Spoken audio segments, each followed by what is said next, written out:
Ele tu el ne fior. Ele sua famano malo Yesu Keriso. Ya vei ma ua fai masoiole.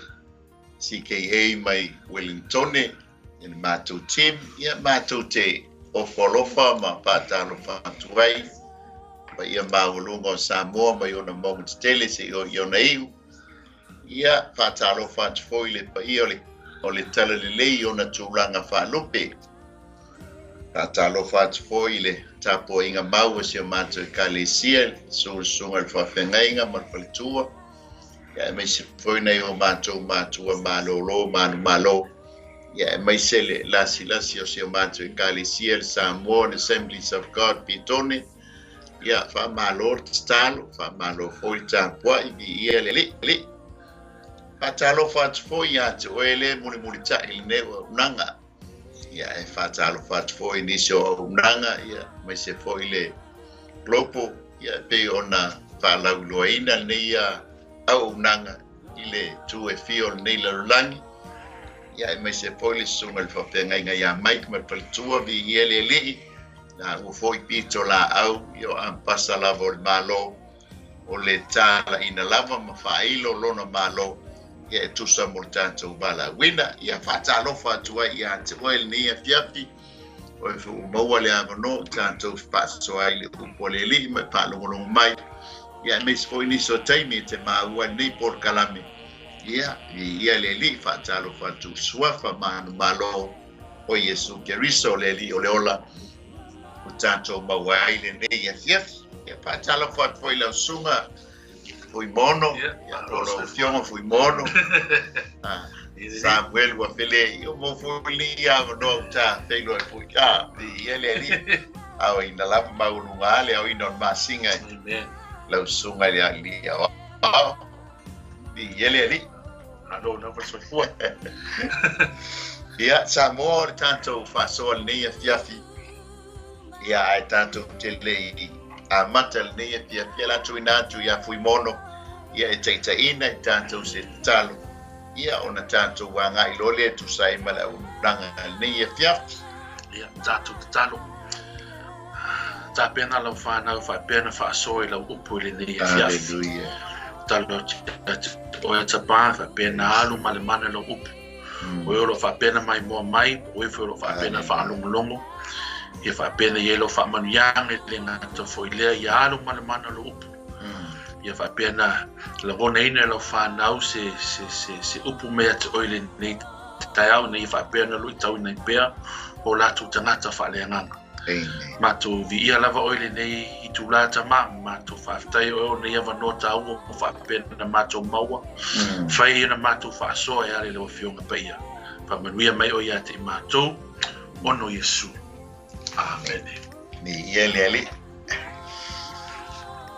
ni foi taiau ase ia tu sai mal ne ya so fa ta waina el cristiano le aso la pama ya poliaso le talele ya poliaso foi na ala fatu kwa Yesu tono le ai Jerusalem ya pinga mata mai leo esengole no le la tanto foi le ya Samoa ole ATUA ole nito sanga ia ole manai mai le malo i olo tautala i le upo le ATUA o tatou o langa tatou tangata i le tino ia e pangaina atu lou i mea ai paletino fastalo fastamu o le pisupo le alama le mea te fia tausami ai ia e malosi e fo no tino ai foi la me ai faleanga FUIMAONO e tau foi na fanga ina iro tatu tu faleanga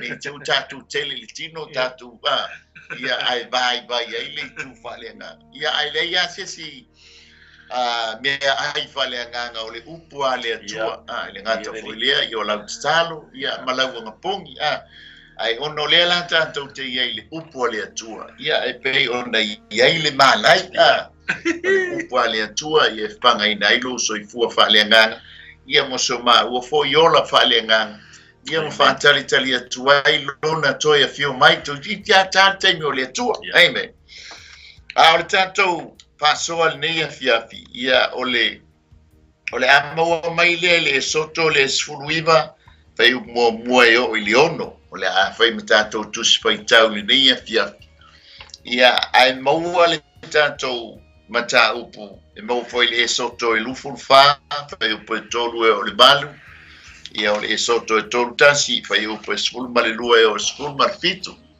ole tato fasoal nei fiafi ia le tato wo mai ile feagainga ta ua o le feagainga MOSE o le feagainga no sia ele atua ia MOSE ia mai se lona no ale la tano e fai tau tanto tu fai tau nei fiaf o le soto le sfuluiba ia fai mo o le fai ono ona masina e tolu talu ona tu ua ele fanaunga Israelu no o e kopito o le alama aso na lato wo ai ile bao Sinai awa na lato wo ese i refiti malato wo atu ile bao Sinai una lato tola wapi ile bao watola wapi ai Israelu ile laulata o le maunga una alwa ile o MOSE ile atua ona bala au mai leo Yehova ya teia aile maunga o whapea mai.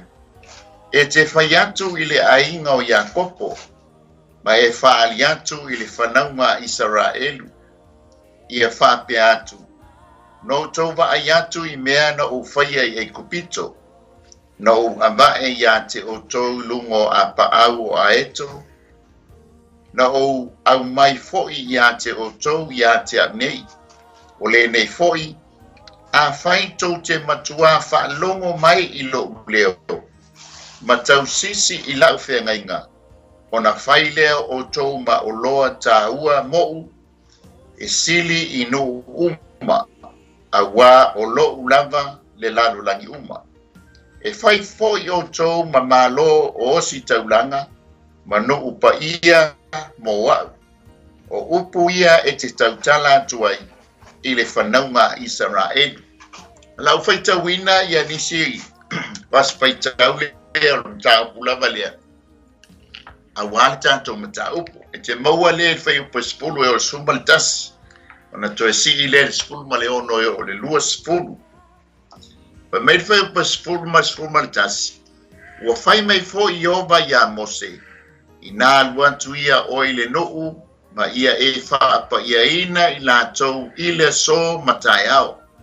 Ma ia lātou tāu lātou ofu. Ma ia lātou nofo sao niuni i le aso i e lua. A wā o le aso i e lua e al wifoa i ova i luma o le nuu a toa uma i lunga o le maunga o Sinai. Pa mei le whai pa suma le ono i o le whai upa i lua se fulu. Na o lea i le aso tolu i le tai au. Ua i lunga o le maunga o whaititili ma wila ma le au liuli o le leo fo i o le pū ua matua tele. O na ngatete ai lea o le nu umalava sa i le tongala wapi. O na au mai lea e MOSE o le nuhu na i le tongala wapi la tau te whetai ai ma le atua. O na la tau lau tutu ai le ilunga o le maunga. O le maunga o Sinai foi ua pusa ato uma. A wana fio ifo ai Yehova i le afi. Wa alua e foi o na asu e pei o le asu o le umu. Ua lulu teleina lava le maunga atoa. Uma o le leo le pu ua alu o na tele lava. Ua tautala atu MOSE o na talia mai lea e le atua ia teia i le siufonga. O na fioifo leo Yehova i lunga o le maunga o Sinai i le tumu o le maunga ua bala au fo Yehova ia MOSE e aluae i le tumu o le maunga o na aluae ai lea o MOSE. Ia whamaria mai le tua e tusa ma le whaitawina o la na fionga ia fo i pea ma tutu mau ia ante ia lona vi inga e whamavau. O le whengainga lea le atua ma MOSE. O le whengainga na whai ina ua o ese le noo mai o ia i kupito. Sao men? Yeah. O lea ua mai atu ia FEAGAIGA Afele amo ua whalau leo Afele amo na o le tamo isa maeli ia ma le tamo isa ako ia ai mata iai ia whameli tala e tos fululu o foitu ainga o le whanau isa maeli ua mawai atu leo Afele amo ale I mata Afele amo I whamangianga e tusa ma le tuunga o le FEAGAIGA ia mawai atu leo Afele amo tula I mai ia isa ako whanau foi lea isa ako nga le tōlua nga le tamo e sau ma le tamo Iakopo mawai foi leo stoina ai whanau mai le tamo leo Iakopo ma ulo leo Iakopo le ale I ma ai ia I the blessings I le whatoa tele ino le whanau le nga ave ia pela le fo mawai atu la isa ako le a foi le ai ia ai o tu ole foi o FEAGAIGA e le ni tu nga faitalai me ole atua manuia le talala ina ua tula I mai ia isa ako o Iakopo e to nga le to fitse fulu ole ainga o Iakopo no unu fale o Egupito fitse fulu ole ainga no unu fale le ala ua mawai tau sanga e wha se lau tau sfulu pe o tala tus pa ia ai ole mau wha Israelu wha mai na ole wha se lau tau sanga na iai le nukui o mua ono le alofa o le atua ia Iosefa malana tau tuanga sa whai o le ngā leinga wabe o na fo'i le nu a le ala o tatou o mai le ala na Pila ona whamana tu ina nei aso le aso no fale aia ia e pe o le aso le ana na whai eiti le atua ia MOSE fili mai le mamoe mai le mamoe o le mamoe tasi le tausanga o le mamoe poa ona tuu le I to tono lau a inga matausi ai se I o I le aso se furu marapa wa le aso se furu a pipa le whai a o le aso furu whao a pipa o nga fasi lo le aso se fulu lima o nga kowo ese lo la ele le ala o ese o le aso se fulu lima o apipa kusala was fulu lima aso uma kwai malesi ma singa le so o ma apipa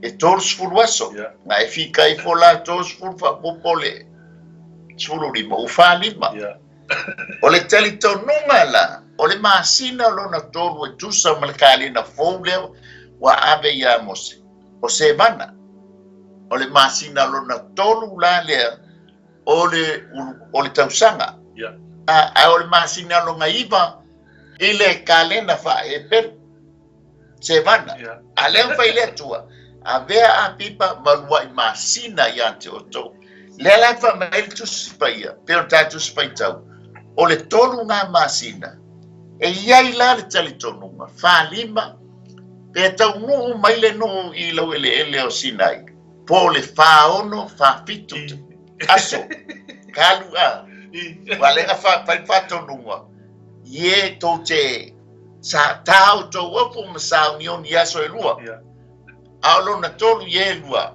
o ngā fio mai lolea e fika ia o le nga maka mai leo e se le nuu paseka sa o le paseka le ala wo mai o le tolu nga masina o le lima se fulu leo aso talu na umal paseka the plan God's plan e isa so ali sa o le avi e le ia ai malia wa o le FEAGAIGA a mo le FEAGAIGA le MOSE kuse e FEAGAI le ia kuse fa pena tatu vava ai fa mai fitu so lima tau sanga a mo fa kwa o mai FEAGAIGA ia a mo fa mai ai uma le ola a mo se lau fitu lima kusa se lau tau sanga nga o le uma le FEAGAIGA ai malia fa mai yo ki a mo ele se famua ele se famua ele vai fo I famonianga ai o FEAGAIGA vai mai luma na I whenenga pela tātou vai lai a Iosefa ai mana ia le vai I le nune ai kupito awa whamai o le nune ai kupito whamai ina uo e se foi ale ko inga ngua whamai o le nune e le fia inga ia whae poipo le si ka ko kupiko ma se si tangata se si nua a vai le au mai o le tua Israel nga au mai ai tongo ai kupiko I lo le li e le tua ele pa e kupiko ele pa e se si ma tua la fa pela pe o tato va vai tu spaia po ne vai temi o tato ye tu tonu New Zealand sa mo o palangi ku se o mo fata si e o nga fa e po sa mo palangi pe fa e po fo I se me uri Gusto, ele temi na sa tama tu pon me ngai vai temi o fase la tau sa sa ka kau wana nga I se sala e fa e po ele se me fa pera so inga na alao e le tua lea inga ia fa pena fa na wa pena ola te nua ka mai to fitu se fulunga nga o to na ulo fale e o ke me nga mai fa o me over man million Opa meni million ka au mai pa au mai fa fo e kupito o I ke lo ai la ia o isa ta pena I le tolo na nua ui lava la nga sa fa polonga ina pa o inga e nga fa ai isa ai soli le mamalo le tua wa nga le ai la ia e kupito mera fa e kupito I le fa sa nga mixed o inga ele sengu sa o le tato va vai so le nga fa tanga le tua ia le nu ia no nofo ia fa pena na fa ola le nu ia le ala wo to tele fa mai wo fa ingo o ina fa ingo le tua a nation they became a nation because wo to tele le fa na nga ai au le la tato va vai lo ia wo au mai lai fa o iso tolu mas pena e ta o iso le limos pulu sole for me, the great letter or may be on tattoo for me, 2 acts of salvation a lot don't display. La tattoo, or the first act of salvation. I let that have what to roll a thing of full this year. I've already for one to it not for a very I'm a mouth.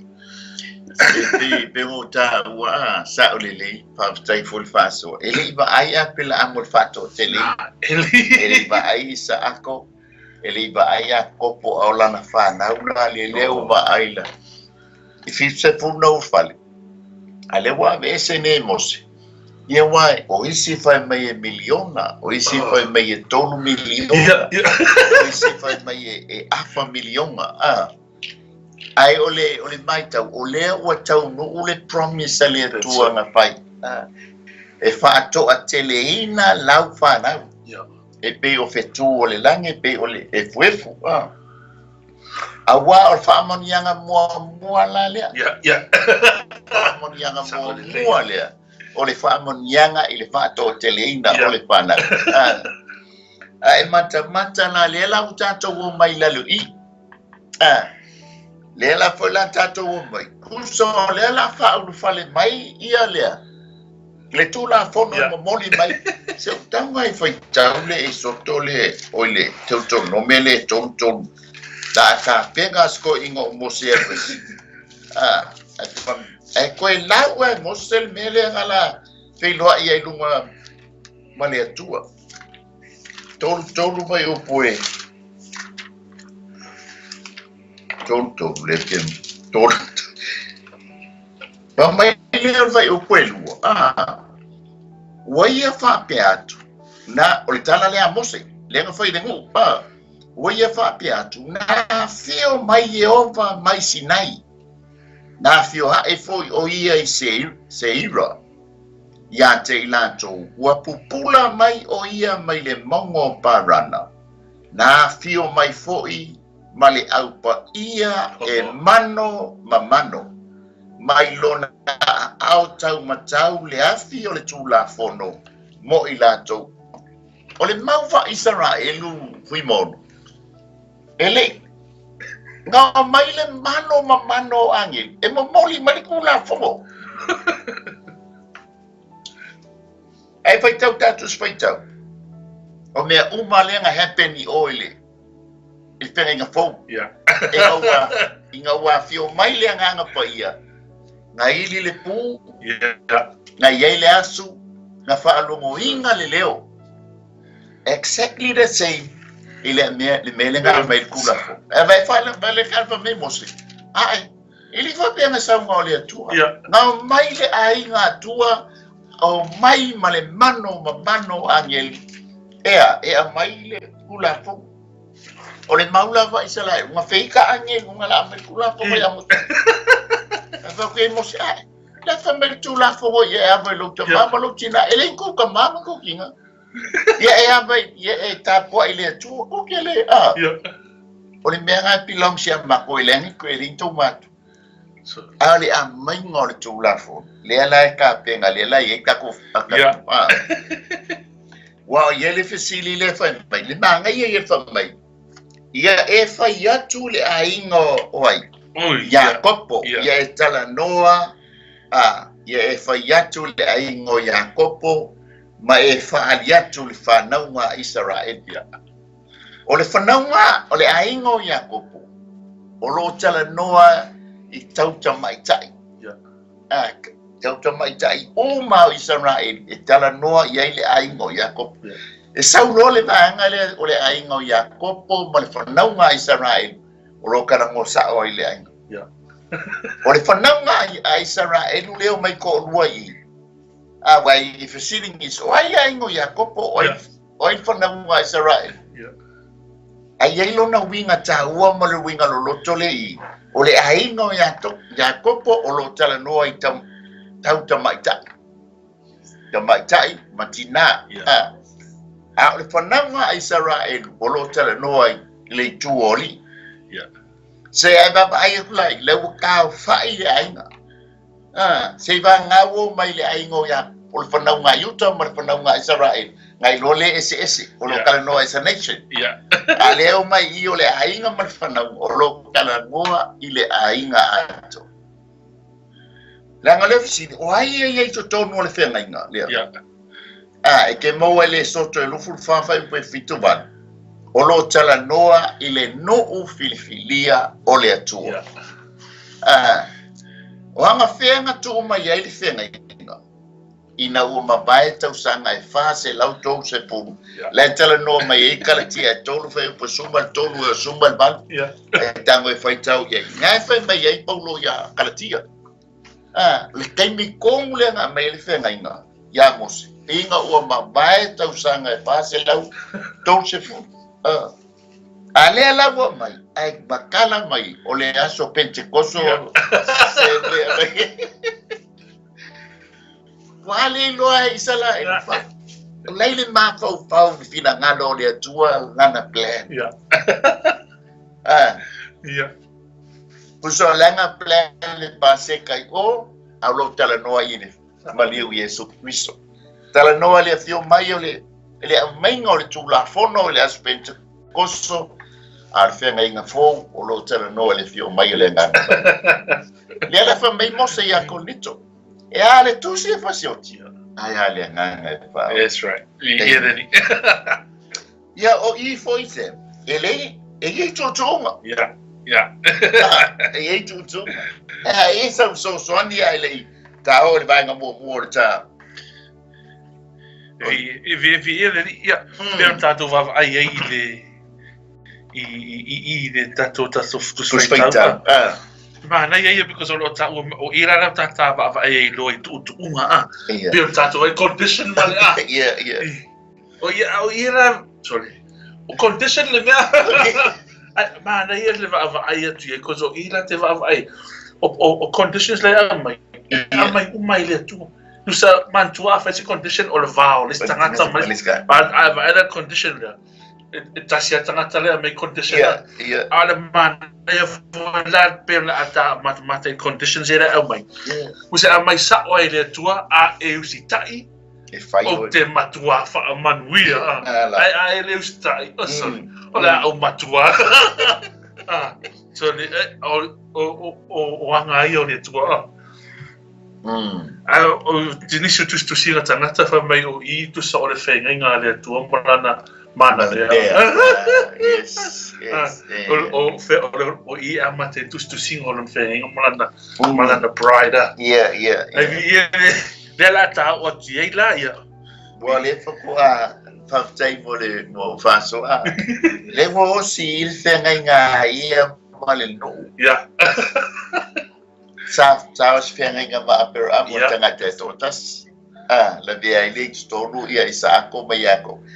But sa le o le whakua hosi il whenga. E makuli foi e fai mo fiele o sa o foi o e kopiko alu lo. Yeah. Sa le. Alenga mai I le bongo sinai. O nga sei le foko a fai poi posilo ila fai poi ponga molona no. O le no e fai mona no. O tangata e fai mona tangata e sa o le. Usa pese tape nga sa la o tape nga. Le lama I tu unga fa mai. A e makua fa longo mai lo leo. Ia tō fo ainga, tau arki ngā whanonga le leo roina.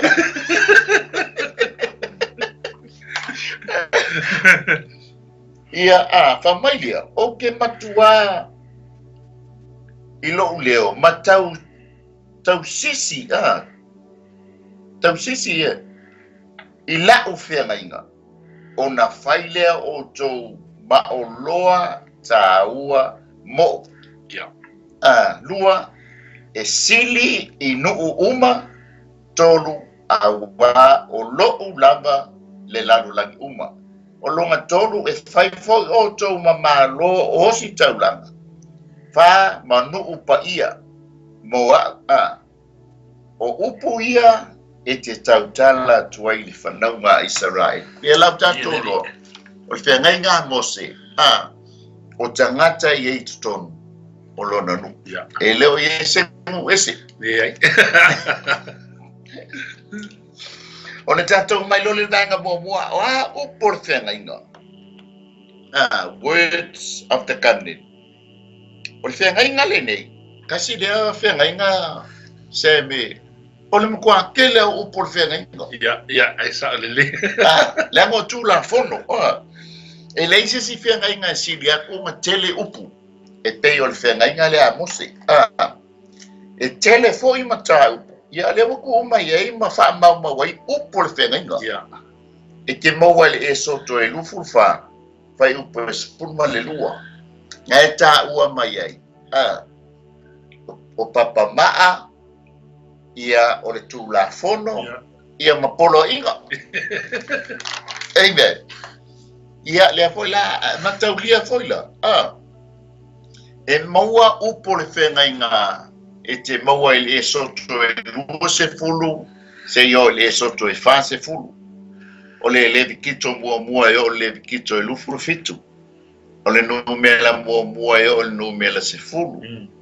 Ia ma le numela se fulu lima, se fulu iwa, se fulu bar, se fulu iwa, lufuru ono e o le tolu ono. Ia ma le tolu nome mua e o tolu wha. E ai uma tonu upo le whenga inga. E whika kula e sawai o le soto e tau le tono. Ia, ai sa le. Ia, whamailea. O nei upo uma o le whenga inga. Ua vai ina I nisi vai inga te tele a se tonu. E le ki o la ka o le tele upo le whenga inga. Mua, o le meta o le moro loa. Tu la fono I le va tapuia o le atua ma le tangata o le whenga inga. O roo a fia I lai I le whenga inga le papa maa se fu. Ai mata fo iai. Ia pesa soangi leu ka mo o upo le tū la fono. O yo upo le whenga inga.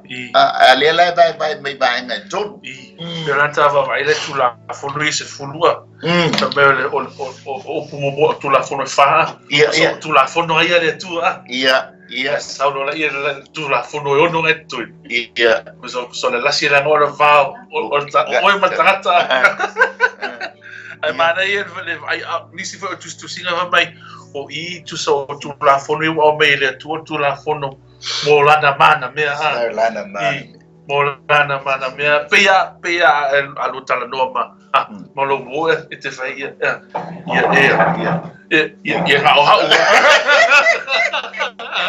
le ia se nga o hau ai va ai la ia fa mai io tu la fono mo fa mai le tua nga o hau la va le ia se au va se sia tua a tato va ai la ia e pe ia o se fai nga o le vao se lunga ia lua mo le fa e usta i mai ata wa e ava mai ata so lo le i me muni le ia usa ava tato va vai fa lunga ni o ka se ma ka mo fi wa belesia esse le banga ia usa ria mai mai fo yo le mai le aso limas fu aso calmo esse ma ko lio le limas fulu o le afolo tara no le saolo tonga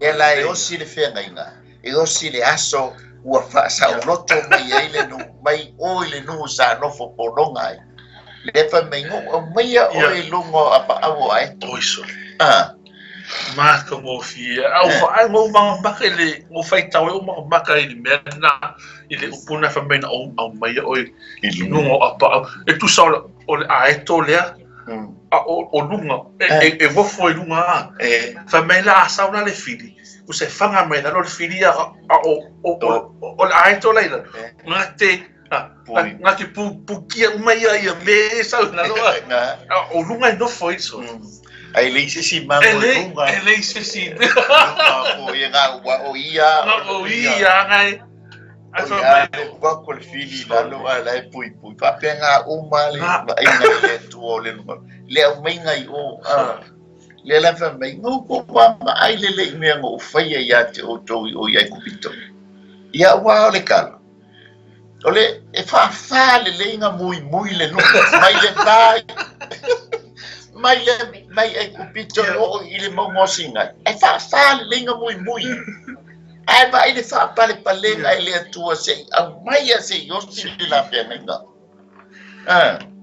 ma o le kuna fongo la le o moro lo por tu la fongo le ba o le tangata mali atua le la ye tonu ya tu le 10 commandments por tu la fongo se fulu ita ua eisi o upo se fulu ya po tu si papa mai lua o le vaenga lona pe fola le ngai so ni mai ai tu la fongo mo o le fa ma te puia mali atua ya le si lima le se fulu ia o le ba tangata i le tangata o le vaenga lona lua o le siva o loa tu la fondo mo tangata lau tele ia po le ba o le isi tangata ma le isi tangata e pu le ai vaenga uma o le olanga o le isala elu ia fa le malo fe ngale ai fa le tele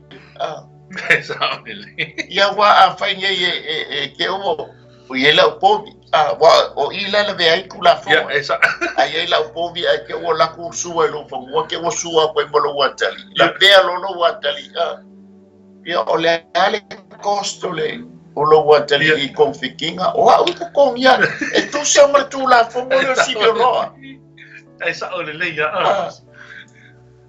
e mana ia ko le sa foi fa mai e tango e power mai le asinga se sia e fa nga ai la ver asinga kuso oi ko ngie o ko ngie asinga que le tango e fa foi asinga fa foi la ver asinga fa mai ko ngie a mani a wa tato fa mai fácil au tau sa o i ai kupito la se umia e fa ai la o anga ma mio fa ekupito le o me mole wali ia fa se la ko sana o nga makua ba ekupiko ala ma fa wa o se o mai ala e o ma fa wala i o ki nga va ai va venga ma mai ale fa nga muy fa nga uso wo wale menga ngalenga nga fo ko ka mai wale kausila wale ile sa pati wa fo ile nga fa ya pela amo wa fo o ya o nga fa o ya le ile sa pati o tu la ia la ko lo le atua wale fa ka be lisa pati wale fa malua mai o ya aka mo mai a pela ele fa o yo mai a MOSE ele fa malua fa ka fa malua mai o mo fa ngar venga no boli mai o mai o so fa ngar venga o ko o le ala wo mai ba o mai me no fa ngar venga ile spi ele lo se la ele lo se malolo mai le vai ngalu na tol o upuai o le whengainga ka ua le ceremony o loa po tu la fono bo sa minga ia lela ia tau sa minga ia foi la lenga amaka klo il tu tau sa minga le o le paseka tau sa minga o le waifua tau sa minga o me ai fa fete lenga ai mata mai oi ia kupito alela mai oi la so limas fur ora so pentecoso Ai mai lia ai mata tu la fono se e kusa e ono se lau se furtolu tu la fono mai le tusia e soto e ol tu se totonomi ai ese le tolu lenga tausie e apela a waile o mai waile i mai ile pertome a mai o ya apelamo matau langa fa pitoa lenga tausie ia male fa tua male tonu apelamo ile tua ngakele kausi tu la ana kausi lona fa tua male tonu ya yo ngaila mo wai tu la pono ono se laus futo i tu la fono ia e ono se laus futo e lua se lau fast food walu tu la fono i me fasa ai lu ai tolu se lau ono lima tu la fono i me fatanga vai ngai le tua e kusa male la penga amen o upulanga le penga ele kiola faingata ya isala elu kos o lo la ngi kula fu ai ma li e kare isala elu giving of pere fenga nei sa le pe fa ya yo ma to te fa ya ai le lo el kula o lo kula fu a me ngale sau mo se me ya vi ma ke fa ya o la ve ai ma ko le mo kula fu le fa kalima Gol menga le fe meli mau fa isalae le pe o feita winga to no mele to fe pelu o seiro o lo kala mo ya isamai pa mai lo le tu ya isamai ai e ke kausi la tu la ko e vai se mai si menes fa kai pa mai lo le tu a o tu fa se tangat mai le se mas tamai ai ya a o menga le o la ka me ke ko skuru ia le ai fa kai la mai ga ta ke la kula ia o mai lole ia parana ro kalongo ia esa desi ka kiki ia po roma po kula ia esa sau e ke kalia kula po kala le ale to me esa se me es fa kai ta kulola ia le o e foia o le tu ko zeru o fa se o tanat o ke ngoi o asifio mo mai lole o foia o esa ai ya sal ngau yo menga leo la malo ole menga le pula pongo onge faingata tu la esa wale la fafsi ole ya siama o ya lucia fa mai lucia se ben sfa kai fa kulole le casi ale tu au una fa mai lori o lucia ma ku kan ko wili se tu o ke fa fe kai ya si ni malo ya samo o si ni mo ya to ba si ni ko ya ko ma ke kali pula me to se venga se me so o mo mi o man so ko no man bli ma ba ava me ko ai ya le mama ale se ko mo che o kwa o ki la ya fe ga ai ba le se ma si ni malo ya samo mai samo se venga se pa kai mai le tu nga wa le tupu mo tupu o le la langi e fa mai lo sa mo ai fica tanto le tu la fo le ngo sa mo tupu ma tanga le benga le ongo le kali le isala ya e fa mai le la kali lo isala Yehova au mai ya te au lo tu la fo no o te tausia le la ngata dia no isala e uia la inga fa inka ele o mana malama isala i le ulamo pa le mana malama eva ai pesifia por pesifia fiango ngua inga ile la kokalia ile la kokali le kali fia foi da ele lo so me foi ngali le ile ia le ngata le ta te o si fia ngai ia banga tula pongo mai lo le tanga no na lua asa wa upo le toto le fenga for the blood of the covenant e mawala le soto e lo furfa ia pai upo le toru e soto e lo furfa pai upo le toru e o le van ona alu leo MOSE mana failo atu ile no wafionga uma lava ayova mafa masinonga uma vai gale foko kali mai ona tali mai leo no uma maleleo ngatasi ufa pe mai o mea uma lava wafeta lai mai ayova ma tote faya lava ona tusi le MOSE o afionga uma ayova matulai ona tulai le o ia ile tai ha ola ma ua faia le fata faita udanga i lalo le maunga a toa ma fai longa o maa se fulu malelua mo i tu a inga o Israel se fulu malelua waia a wina tu fo i tau le o le whanaunga Israel wala tu ambatu taulanga mu ma la tu faia taulanga whaafitai o povi ia ya Yehova ona Afele MOSE o le tasi vaenga o le toto ma ua lilingi ipu o le tasi vaenga o le toto wa ia sausauina i lunga o le fata faitaulanga wa ia ave fo i le tusi o le whengainga mana faitaulia i lunga o le nuu ona lātou fai mai lea o mea a toa uma ua fetalai mai ai Yehova ma tau te whaia lava ma faa longo iai.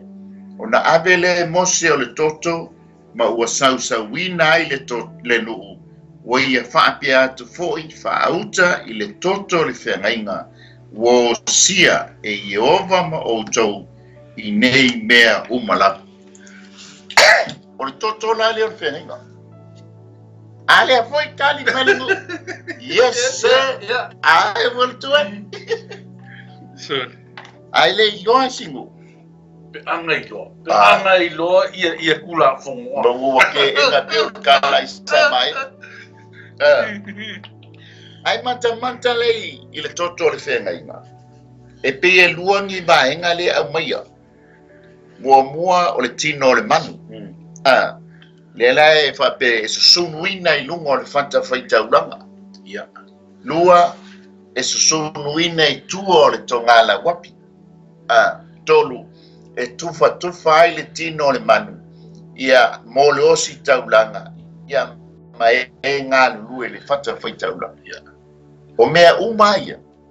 Na fataunuina i o i le whengainga fo. Ia. Ia Yesu i lunga o le la. E le o iloa lai ele no. Le anga lefa mai o so lau whanau. Ia. Na te whaia le whaaurutanga moromo.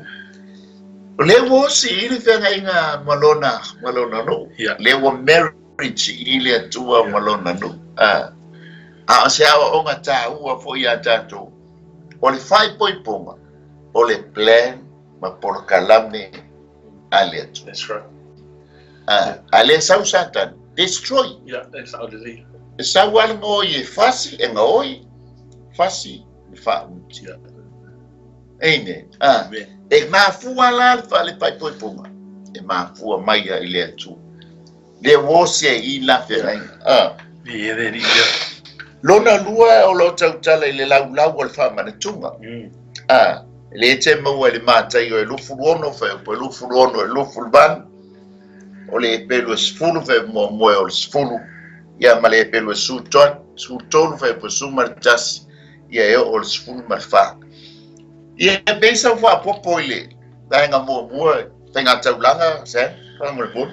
Ia via de ria. Amen. Ma ia le va mai malia te va mai ele ngata na mo foi feito lá para fa sau pa ia na ku ko fa sau I le toto yes ma o se ata e te lese se taua wa ata to va ai termine ai kupitoa na sau le foi toto ale ala o mai leo singa be o le fa ma wino le FEAGAIGA ele ngata o fai fata fai taulanga I se fai mai o le tu o fata fai taulanga o le nua so o ma se fuluma le lua lawa la o si taulanga ele ngata o mo fai taulanga o ko le kuma no ko fa sau fai tau ko sau usa le wa sau e toto ine mana o ina ia la vea I toi mau le FEAGAIGA o so le fa mau o le FEAGAIGA fa ia pe o tatu va vai tatu o foi lá ia Yesu o le mea na fa Yesu amen o le toto ta mai ma buena sau o tangata pe o tatu va vai fa mai o le polonga o na sau le na o le lavea I le tua I na lavea ia Isara e luma de polonga me kupito. Ai sau Yesu la vea ika ko ba polonga le nga sala. Matou, wale tala. Fa pe a fa e foia. E fua la nganwe ipiti. Sa ngela sasa le fa wa le ATUA o pilike ka wa ave lunga ua.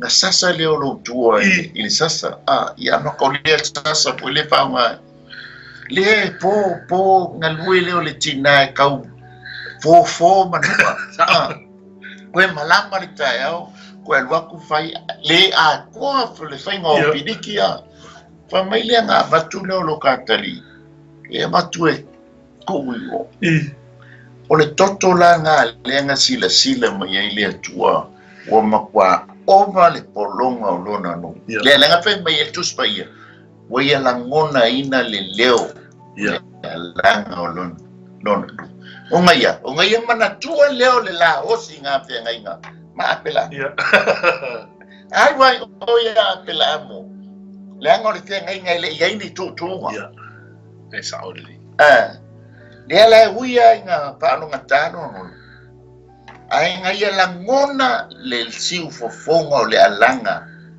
o le polonga fa pena uma le ATUA ia tatu po le ale mea ka tu te mafatia le ale si te voice ma le mafatia ngo tatu he can hear our voice ngai te la longa le leile leo o le mau foi le antus pai e fa longo ina e le ATUA le leo le tangata polonga amen if I don't buy that homeless for you but he can hear their voice ai kau lang fes ka ko ngan that's right ole ka mai le toto le manu le o umaltino le manu o umaltino le manu le sunu ina lu al toto la le pe foi langa e fa popo mai le la sausawina na fa pitoa foi le sila I awala le ATUA ngai tau I mai nai le toto o le toto e sausawina ai me afale o fale tapa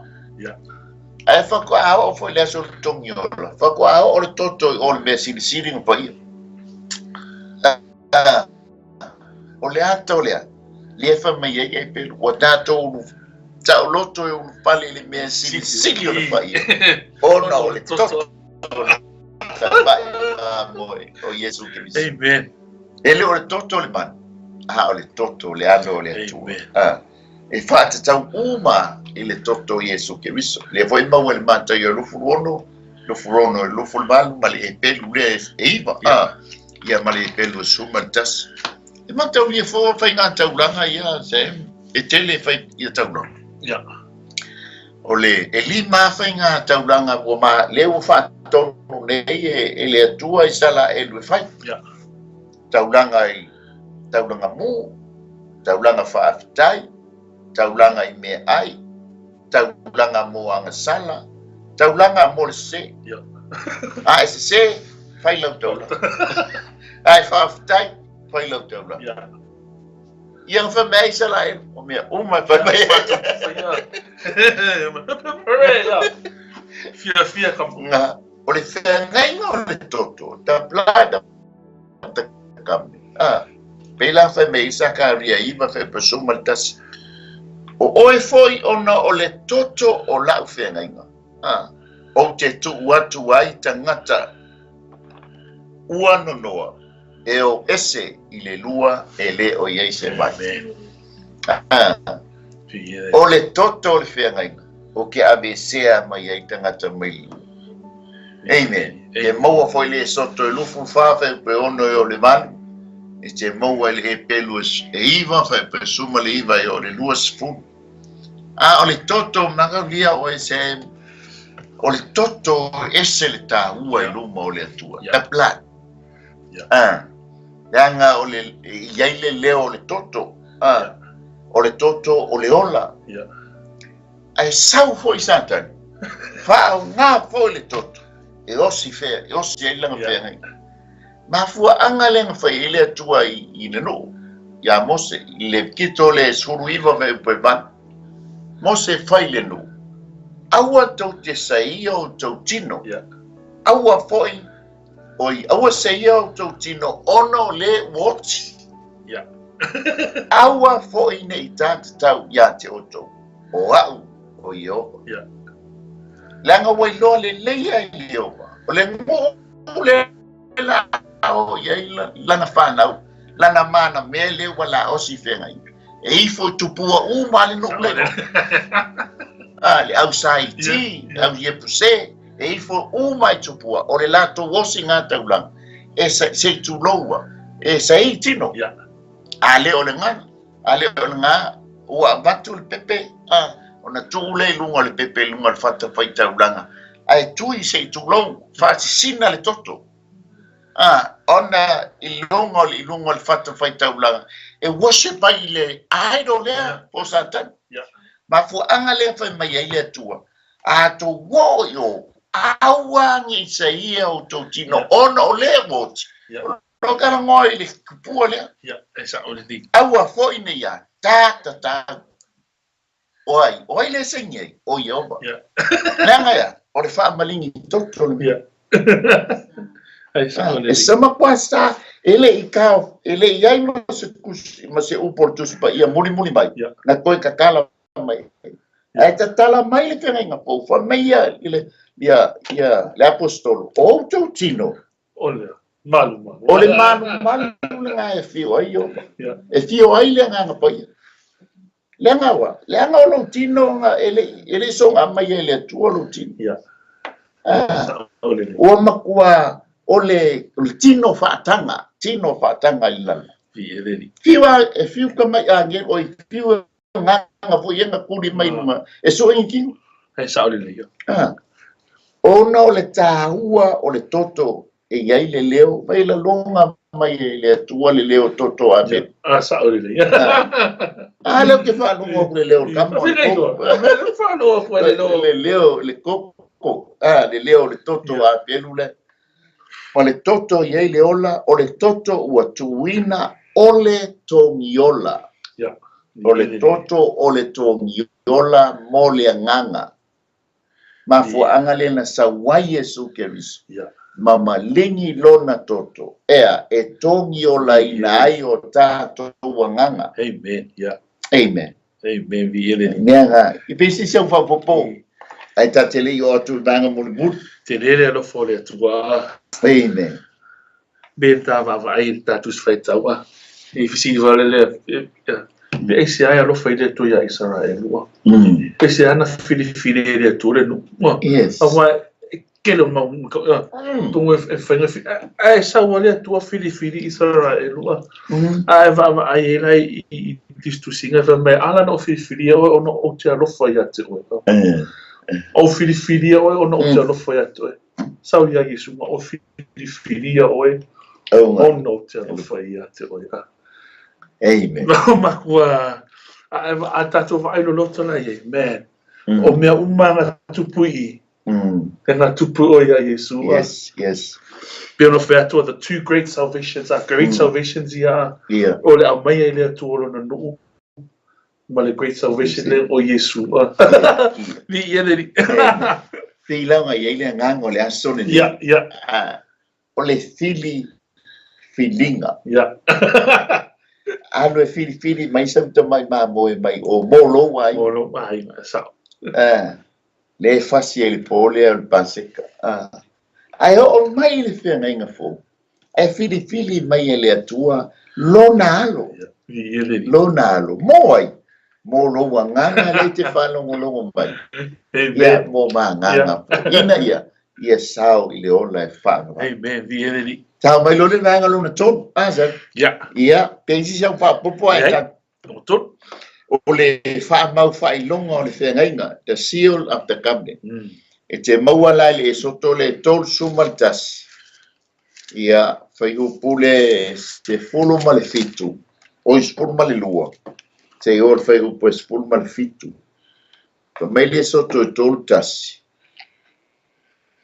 Ua feta lai mai fo I oma ia MOSE. Ua whapea mai. Ia e whai atu le whanaunga Israel. Ia whapea atu iai. Tau te tausi lava I o usapati. A wā o le whailonga lea ia te au ma o tau. E o ia o tau tūpulanga a muli. Ina ia I loa ai o au nei o Iova o le whapa ia ina o tau. Ia o tau tausi le sapati. A wā e pa ia lava ia te o tau. O lena te solia ia fasiotia lava o ia. Awa aise tasi e fai aise te ngaluenga. Ia vavai e seina lea ilona nu. E ono aso e fai ai ngaluenga.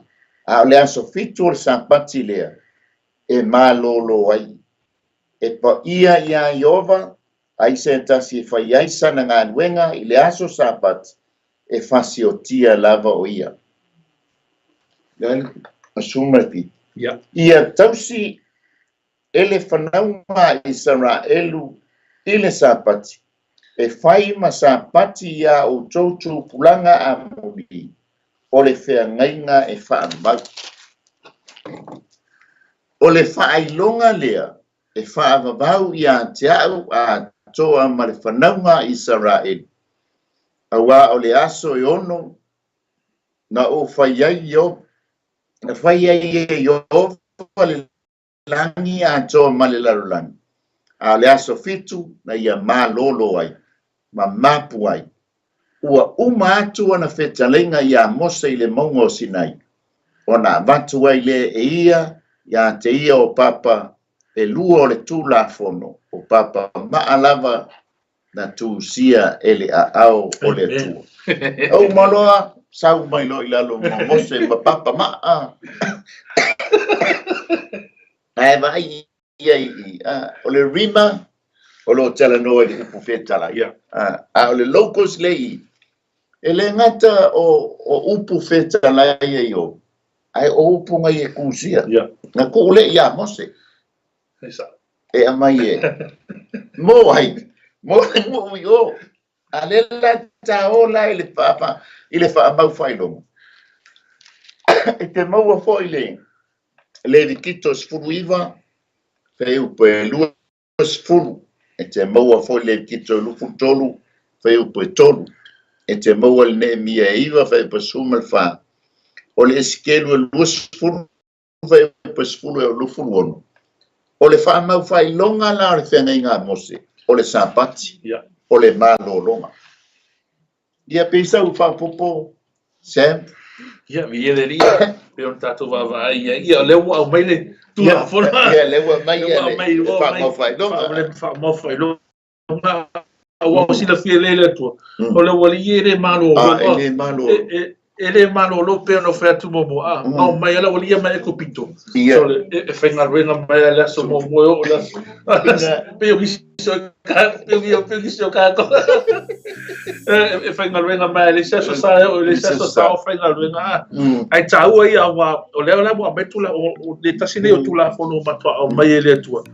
Ina ye fa pe na fa ma o le fe nga. Ina ia usi ta ia ele ngata na o mai fe nga fa ma ia e usi ta ia.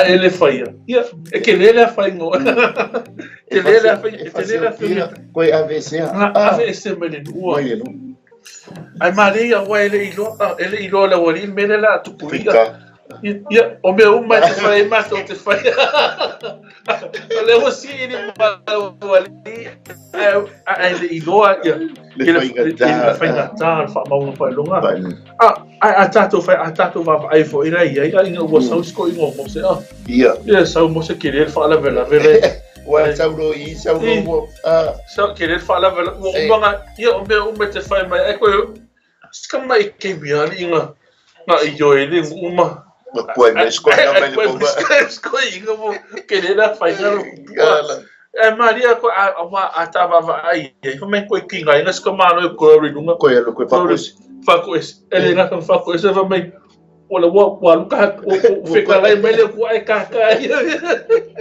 ai kuskus ia papa ma ai te le taua awa atato va ele o fa mau fa longa I o le tua o tsona o Israel wala wa sa wen mele so o mele te mana ni efe awa ko kere malolo ia lela o mai ko ke malolo ia nga ko ke malolo e vele aso ko ke tapua I mai ko ke lo ai le to te go ia sa o le iso o le tua na ia fa manatu ko so le fa manatu e le tua ia Israel o ia na ia fa ile langi langi aso yo ona malolo le aso lo na fitu o se fa te inga ia Israel ai pela ngai ta ngalue malolo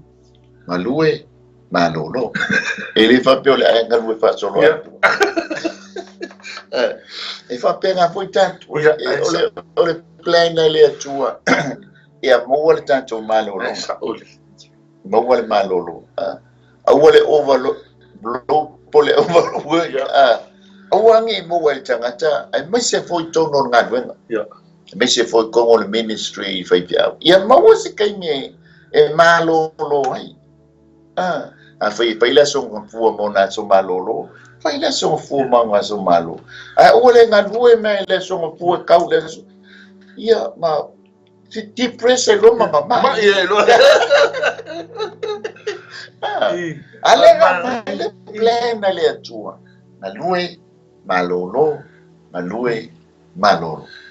o le sei foi mo le welfare ya ka ko sa o le ia ele manga o le atua ka ki mama sa o le ala ka ko mama o nga o makwa o patato nga venga fai ka malolo ka funga malolo tato ma ko pa sa o le nga sawa makalia po nga venga sa tan le fa o po ni se la scola vo le kangele ngata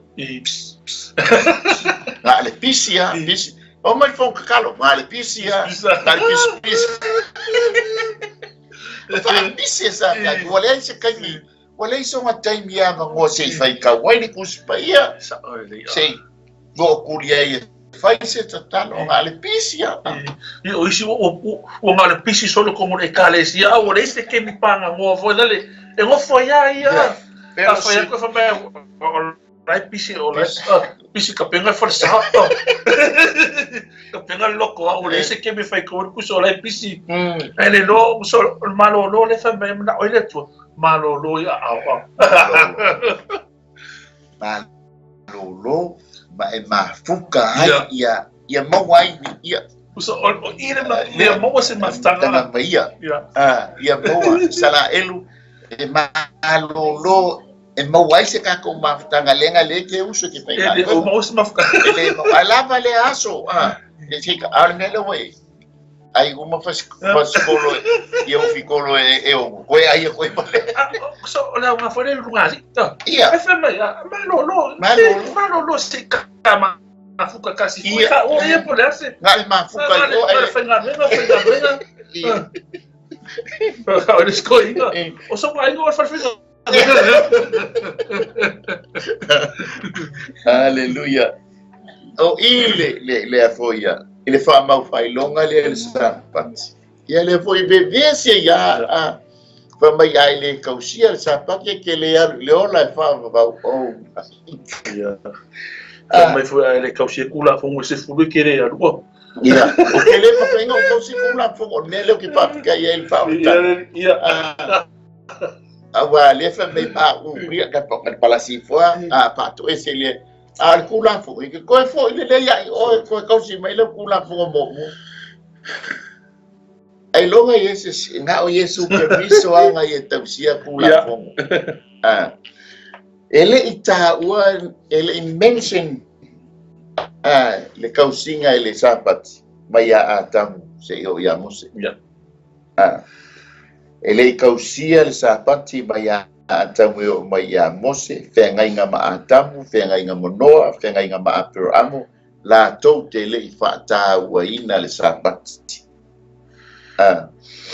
e mai tau atu la pea i le lua afe i le lima se lau tau sang i le i whaatau ina le sapati ai o mai foko o le lua i mention na le sapati o le kaimila wha i le atua ia MOSE le au inga o le malai ile komo mula le komo mo alele yo mai i sinai o la nga komo le mai le agwana o fia ai pa lo le okay o o ya so lima o ya nga mai la yele nga le awang ya ar se sila so nga fiko la sapat nga ko ka mai lo le sapat awa ko ke o ya o se mana ango awa fo le nga mai male Malele sa olai o e fasoro a ko mai lola yele i mata la le amei ngole o le apo o le sapat o le family tu se esoto ia e manatua le aso sapat ete fa pa ina ai ko e lawa ko ingo MOSE o te nome tu se te nome second law Fako ako lawa sko inga wa foi leo mai i le vau le pas ko ala foi ia singa o aule le manga ia le va mai ia e tausi le aso sapati ina ia e fa pai o ia e soto ia e mangatua le sapati e te fa pai ai o mai la au fali kanana toli manga kua sanai ai tatala mai le whengai fo ma mori mai e lau whai e mangalia fa mai Yesu o le ata li o le tangata o le li i leo le sapa ia pesa fua popo ia sapat pia un tatu va vai vai ni vai te me le un tatu le o fa mai o la sovalu na toi tu o tama o le foi lá o tatu ave maso tatu te fa manatu ia o le foi ave maso tatu te malo o le foi tatu fa tau ai se ona o le aso tatu te toi manatu natu ai ia ma fai se fa mantu tatu te toi fai le fa mantu tatu manatu natu i le mea na fai Yesu ke riso ele ngata na maliu ai fa mai na toi tu so le mea taua na maliu tu nisi o tangata nga le maliu wale mele feo i mana ko o maliu Yesu fa ngo ai ngalo na koi ku Yesu ale mele fa mai le tatu ye vai te mine o tatu fa pa ye ina ma o tatu wa tatu avela sapati pole asosa ona ole aso na tu tatu misia vi ye lesa patia tau pusanga ade ya isala nga isala do kausi o le ngulai o la fale ya dango o le nya sapati o ese ele o ko ia mai le so ba ngalue malolo ngalue malolo o le aso sa patiala lo aso piku avea ia salai ya ai sauno mal fio mai Yesu Keriso nai lo le ele tu le plena le tu o le kausi tangateli ka oto ia la ia le tu mo e fa manga kwela ia le fa mai ko se fa manga kwela ko le ia sapat ala ile tu mo le ma lu ale unwa Yesu o le vai sapat le langa fata we Yesu wa fon inga wotula mai nga mafuka mo nga uso ile wa Yesu o le vai sapat le la wa dia maso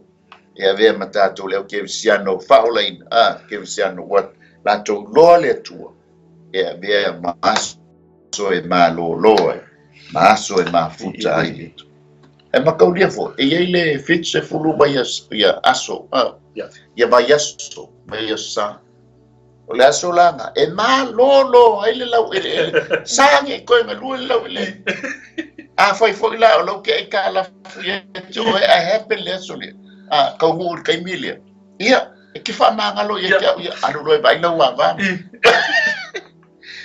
o le aso watatala ai le nono tanga e makaulia o la sapati e fai e per tominga de fuinga ku mai le au yukaia wa le aso le ngala ku fas o le lato maule ngala lato fasa tau Yesu onga walanto telto na soli Yesu le sapati e fa mai Yesu o le li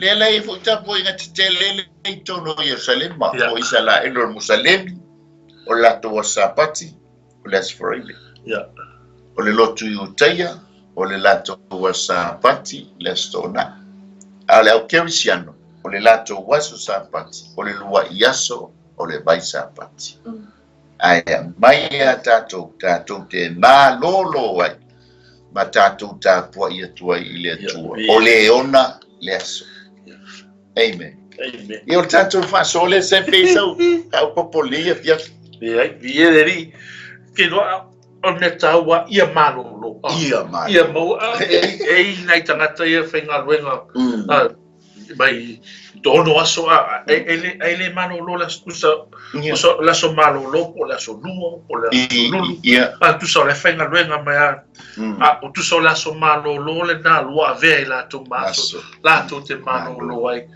o tu so le wa malo lo wa vela to nas mas malo lo msa ili le tua e lo vole tau tu lia la sa ala wo tu lia o las ma wo malo lo wa ve mas la tu ia o me lo mai te be ia fa ta wina le tangata e ona le aso that's right le pe ona vai mai Yesu o le ali o le sapat lo ngominga I am the owner of it.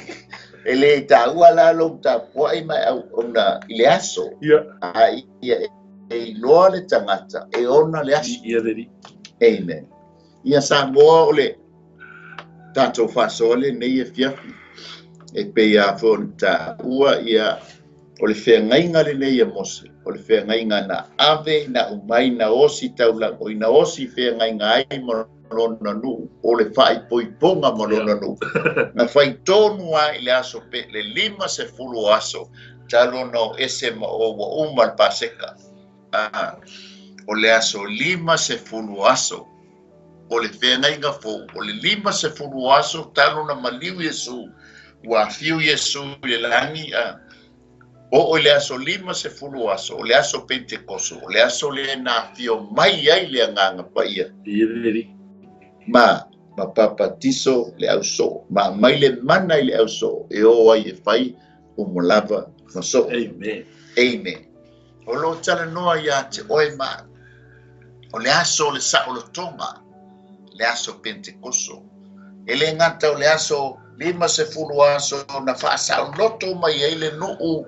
mai I no tanga ai kupito A le fe ngainga fo o le aso o le sa o le tonga mo o mana maliu Yesu Keriso e na fio mai le nganga pa ia toi papatiso i tanto ina ia atili ai ona ta sauloto tatou te ulu fale atu ai le mea sili ona pa ia ona o le toto o le tamai mamo o le osi ngā fea ngainga le atua na amatai te tonu e whate nā foi o e le whalongolongo mai a e sila fia ma e loa e le i sia se lua fea ngainga ma Yesu Keriso le alo le atua te tonu o lo pole nei pole teimi nei oe wa tapena ina i le atua e mana o le atua e te lua osi fea ngainga malona alo e mawhai ai o na tātou o atu i le tamā e le mawhai o na tātou o le tamā pe au noa ma le osi ngā fea ngainga malona alo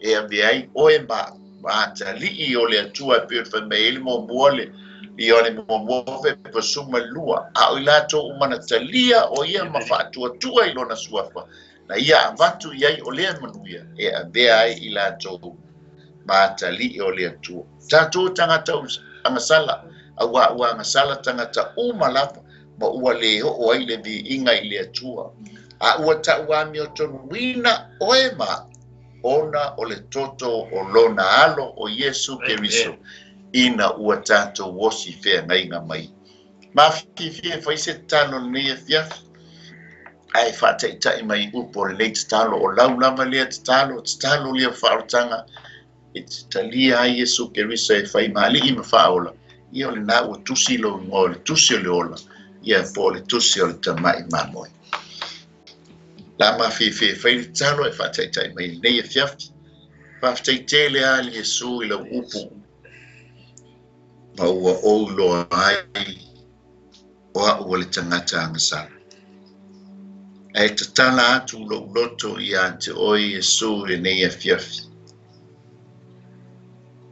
e fai ai oe mo ua lii mo u whaola whaftaitele Yesu ua e whaamanga loina a ua ngasala umalapa ma ua e talia ina wa e fai mo wantali e fai foi ma se tasi o lou au ainga i le lai bi ia la ma oi Yesu amene ma amene nanga pa ia e wa sila fia le wa ia fai al te talo e talia ina ai oi Yesu Keriso e fai ma le ima faola o lou fina ngalo lea li ie Amen. o lou faola ina o le nganga mo oe ma lou malo nganga pa ia e fa wia ia te ia fa malo lo ia te ia moli ta ia te ia yo wala las ia fa manu yanga le tino ai sili o manu ia fa le nganga ia ai moise la fa malo longa ia te o ia te o le bi ingona o Yesu amen ma amen e tolu amainga ia a tātou tele i o atule ia ole se whamole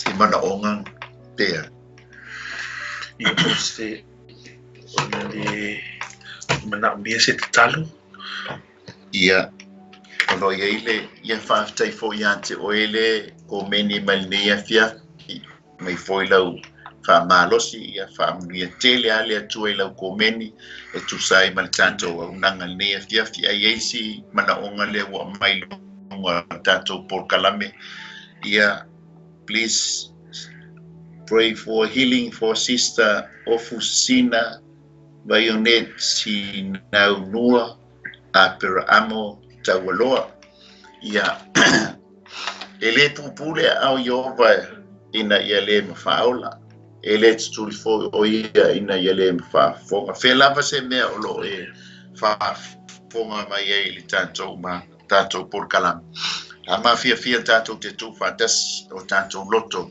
e tu ina tu aile le tanto tu finele ina ia ile fa malo longa le tu ese atai fa malo longa le tu e il fa malo longa e va tu sa o ia o e foi le fa malo longa e talo aile au tausima ia ai whaamālolo ai mai peila o tātou nei fiat le la whaile tātou talo ia matu ina tuaile tua fine le ina ia iai le whaamālolo ngā le tua. Tama awa si le fia le suafo le tua fine pe ona mātou whailo atu ia te oe. Tari tono foi o e whaafonga le mātou por kalame. A mātou whailo lo fina ngalo tama. Oe ana e wheta lai a ia se mea mātou te mana na oe. Ia mātou wole atu lo suafa Yesu. Wo bala au le lie ma bala au le nei fia fe tu ina tu ele tu fine yo a lo fa Yesu e oe o le ali o oe o le forma i o forma yo vera fe o oe o le fa malo longa pa yane pa yatu ya te ia fe lava se me o ia le li ia lau fa malo longa e fiti ai o ia fa malo lo mai lona tu moi I se yo ia lo fiona mai le a foi le fa pongai o le mai Yesu e o ana e feta lai ia mato fetu lo suafa manu malo Yesu Keriso le li ia lo suafa manu malo Yesu Keriso o le alo o le atua soifua e te fa malo lo ai ia te ia fa malo lo ia te ia le ia fia fa malo lo ya te ia le ia fia po ia te oele vi ingo no o Yesu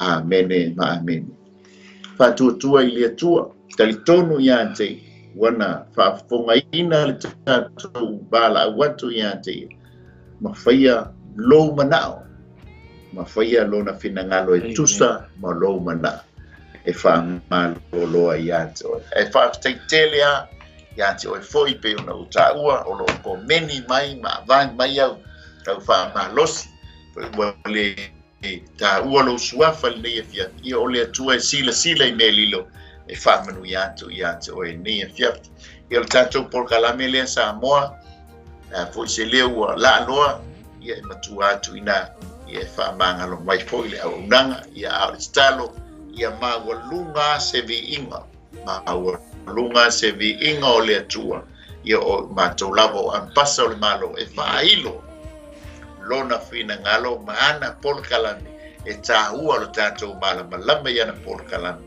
ona e fia ile atua mo lona fina ngalo ia ta whaiwina tātou se talo a sēptu ina tuia la sunga e whaiwina tātou se talo ele neia fiafi whamuli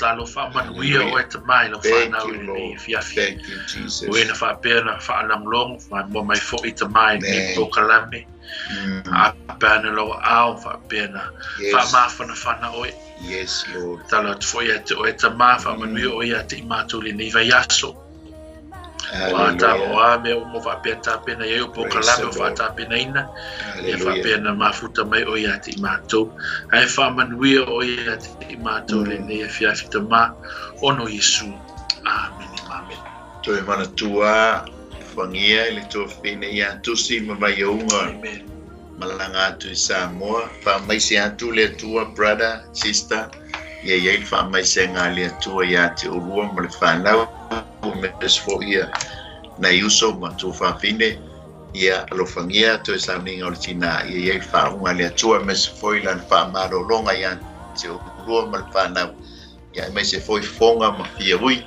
ia lo fa tu God bless ia le tua ia fa se for Samoa